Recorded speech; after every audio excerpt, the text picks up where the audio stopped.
হিঙ্গলগঞ্জে বাংলাদেশের ছড়াছড়ি, সীমান্ত পেরিয়ে ভারতে অনুপ্রবেশ বাংলাদেশের সাতক্ষীরার বাসিন্দা রশিদুল গাজী ভারতে এসে ভিন রাজ্যে কাজের জন্য চলেও যায়। তামিলনাড়ুতে হিঙ্গলগঞ্জের মহিলার সঙ্গে পরিচয় হয়, আর পরিচয়ের পর হিঙ্গলগঞ্জের শ্রীধরকাটিতে ফিরে বিয়ে পর্যন্ত করে। বিয়ের পর আবার নাম পরিবর্তন করে রশিদুল গাজী, ছিলেন রশিদুল গাজী আর হয়ে যান আব্দুল গাজী।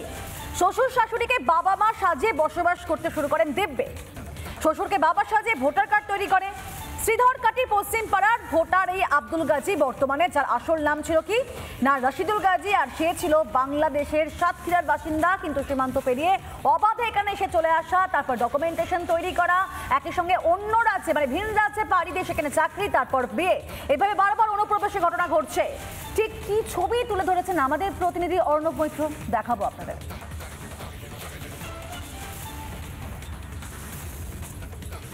আব্দুল গাজী পিতা গফর আলী গাজী, এরা কে? ওটা মনে করেন এখন সত্যি বলতে গেলে যে দেখাচ্ছে আমি বাংলাদেশের থেকে আইছি, আসার পরে দেখাচ্ছে তামিলনাড়ু ছিলাম, আপনার আইলার আগে আসা। এবার আসার পরে এদের সাথে যোগাযোগ হয়ে এখানে বিয়ে শাদী করিয়ে এখানে মনে করেন জমি জায়গা সবই কিছু আছে। এখন বর্তমান আমার নামে দেখাচ্ছে আমার শাশুড়ি হয় আর প্লাস শ্বশুর হয় উনি, এবার তাদের নামে আমার দেখাচ্ছে ডকুমেন্টস করা। তো এখানে কিভাবে আসলে? এখানে মনে করেন আগে তো সবাই চোরাই ভাবাতে এসতো, বহুত লোক এইছে, আমি বলি তো না, চোরাই ভাবাতে আইসে এসে একটা যোগাযোগ করিয়ে দেখাচ্ছে সেখানে আছে, আমার দেখাচ্ছে ছেলেপিলে আছে। এখানে এই যে বাবা আছে গফুর আলী গাজী পিতা, ইনি আসলে কে হয় আপনার? আসলে আমার শ্বশুর হয়, এখন দেখাচ্ছে বলতে গেলেই বাবা হয়, তার পরিচয় তো করা ডকুমেন্টস। তাই এখানে বাংলাদেশে আসলে তা কীভাবে এখানে এই ভোটার কার্ড মানে বানাবে?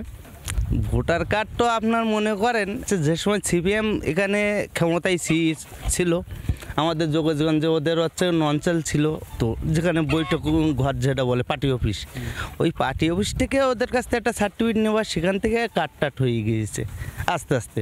ওই কার্ডটিকে মাধ্যমে আধার কার্ডটা হাবিজাবি সমস্ত কিছু করে নিয়েছি। 20 বছরের মতো হচ্ছে আইসি, এমনি ছোটোবেলায় আইসি। আমার নাম ছিল তো রশিদুল গাজী, এখন এখানে দেখাচ্ছে আব্দুল গাজী।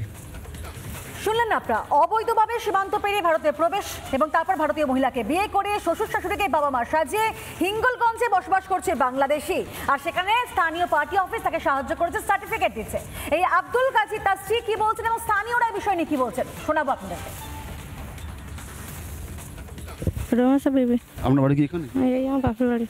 আপনি কাকে বিয়ে করেছেন? রাশিদুলকে। মানে রাশিদুলের আগে বাড়ি কথা ছিল বাংলাদেশে। কিভাবে মানে হলো পরিচয়? তামিলনাড়ুতে গেছিলাম, সেইখান থেকে, তারপর ওখান থেকে যোগাযোগ হয়েছিল, তারপরে বাড়ি এসে বিয়ে দিল। হ্যাঁ, 15-16 বছর হয়ে গেছে। ও তো নিজেই স্বীকার করেছে বাংলাদেশি ছিল। আচ্ছা, বাংলাদেশে ছিল, আমরা সবাই জানি এটা।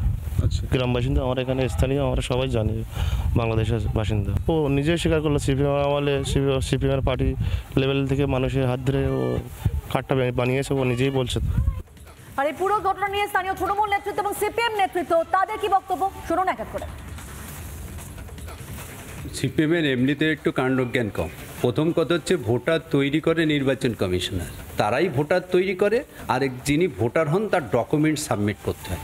এখানে প্রধানের বলেন, রাজনৈতিক লিডারদের বলেন, এমএলএদের বলেন, কোনো ভূমিকা নেই। সুতরাং নির্বাচন কমিশনের লোকদেরই দেখার দায়িত্ব কে বৈধ ভোটার, কে অবৈধভাবে ভোটার হচ্ছে। সেটা যদি কোনোভাবে কেউ অবৈধ হয়ে থাকে তাহলে সে কে যারা ছিল তাদের দায়। এর জন্য তো সেটা নির্বাচন কমিশনার সেই সময় যারা ভোটার করেছে তাদের দায়বদ্ধতা। এখানে ভোটার তৈরি করবার ব্যাপারে কোনো রাজনৈতিক কোনো পদাধিকারের কোনো ভূমিকা আছে বলে তো আমি মনে করি না।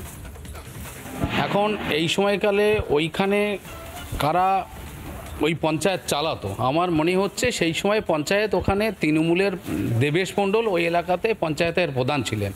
এখন তার আমলে যদি প্রধান থাকাকালীন কেউ যদি বাংলাদেশি অবৈধভাবে ভোটার হয়, তাহলে সেই এলাকার পঞ্চায়েত মেম্বার বা সেই প্রধান তিনি কৈফিয়ত দেবেন সে বিষয়ে, কি করে প্রবেশ করলেন আর কি করে ভোটার হলেন। পঞ্চায়েতের প্রধান ব্যতি রেখে, পঞ্চায়েত মেম্বার ব্যতি রেখে এই ধরনের ঘটনা কখনোই কোনো মতে কেউ এটা করতে পারে না। অর্থাৎ তাদের দাবিটা আমি নস্যাৎ করছি, তারাই বিষয়টা করেছেন, সিপিএমের গাড়ে দোষ চাপিয়ে দিচ্ছেন। নানা ধরনের কন্টেন্ট দেখার জন্য লাইক করুন, শেয়ার করুন আমাদের ফেসবুক পেজ, সাবস্ক্রাইব করুন আমাদের ইউটিউব চ্যানেল। পাশাপাশি অন্যান্য ব্রেকিং নিউজের জন্য অবশ্যই চোখ রাখুন রিপাবলিক বাংলায়।